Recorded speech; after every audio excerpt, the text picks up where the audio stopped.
Trump is president now. The Democratic Party seems to largely believe that Russia had a hand in our election, that they hacked the election, that Donald Trump may have some secret relationship with Vladimir Putin. At the same time, we recently had Trump bombing Syria, a Russian ally.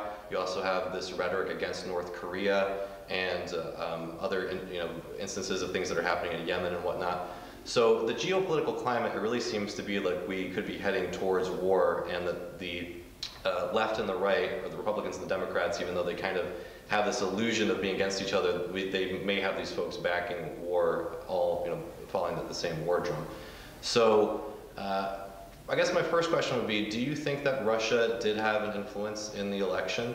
And what do you think of Donald Trump as a president and his foreign policy?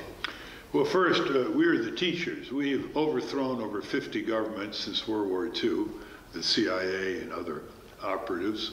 Second, we interfere in all kinds of elections. We interfered in the Russian election. We interfered in the Ukraine election. We interfere in Middle East government elections, So it's sort of strange for us to be so upset, right? Now, they did hack into various systems, Russian-sourced hackers. But I have no evidence yet that they affected the outcome of the election. And we'll see what the House and Senate investigative committees come up with. But I see no effect. How would they affect the House and how would they affect the presidential election? Trump was, blasting off lies and exaggerations and fantasies. It wasn't like they added to it.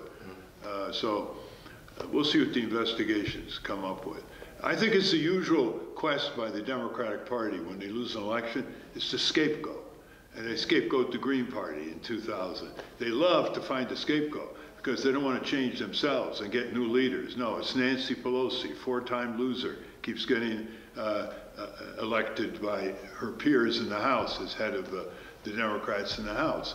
So they're always looking for scapegoats instead of looking at themselves in the mirror and say, how come we cannot landslide the worst, ugliest, most vicious, cruel, stupid, warlike Republican Party in its history, indentured to the hilt to Wall Street interests and oil and gas interests?